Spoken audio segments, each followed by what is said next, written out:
xisbiga mucaaridka wadani ayaa munaasabad meeqaamkeedu sareeyo u qabtay garabkii uu hogaaminayay Jamaal Cali Xuseen oo ka soo digarugtay xisbiga UCID kuna soo biiray xisbiga mucaaridka wadani. munaasabadani ayaa ka qabsatay hotel guleed ee magaalada Hargeysa. munaasabadani waxaa ka soo qayb galay musharaxa jagada madaxweyne ee xisbiga mucaaridka wadani ahna gudoomiyaha baarlamaanka mudane Cabdiraxmaan Cirro iyo ku-xigeenkiisa jagada madaxweyne ku-xigeen ee xisbiga mucaaridka wadani, mas'uuliyiin iyo saraakiil sarsare oo ka tirsan xisbiga mucaaridka wadani, waxgarad, aqoon-yahan iyo dhalinyar fara badan. waxaana ugu horreyn munaasabadani ka hadlay garabka soo digarugtay Jamaal Cali Xuseen kuna soo biiray xisbiga mucaaridka wadani.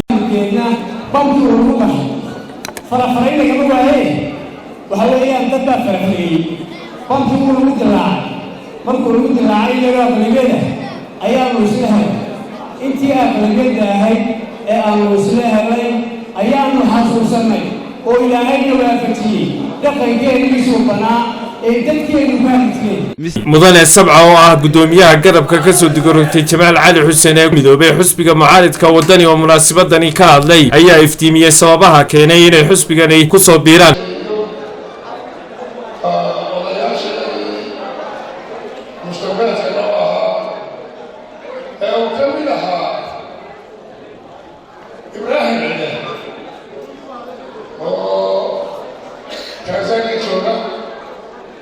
إبراهيم وهو أبو رسالة يسوع ولوحة رسالة إنه ملك متى على تعقلين ويتصارع وهو هامكي جمال علي حسين وصوت إلى بلدي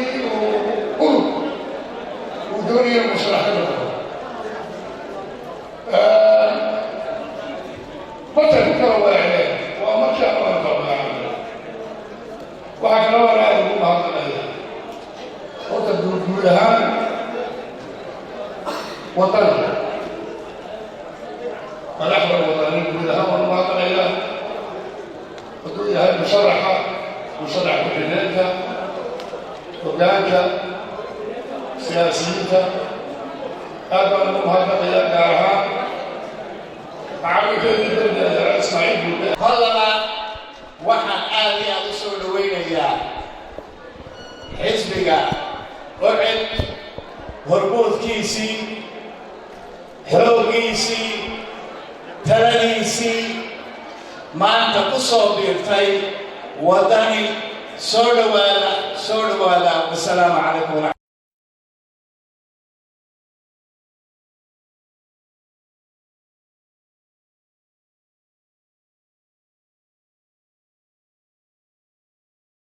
gabagabadii waxaa munaasabadani soo afmeeray musharaxa jagada madaxweyne ee xisbiga mucaaridka mudane Cabdiraxmaan Cirro ahna gudoomiyaha baarlamaanka Soomaaliland.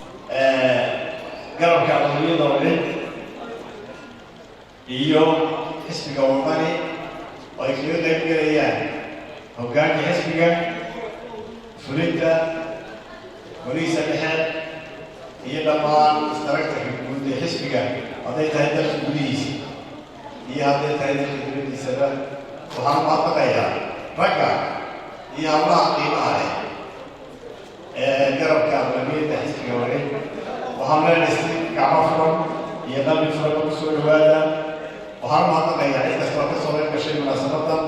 waxaan mahadnaqayaa saxaafadda Soomaaliland. Cumar Shaafi TV caalamiga Rayo magaalada Hargeysa.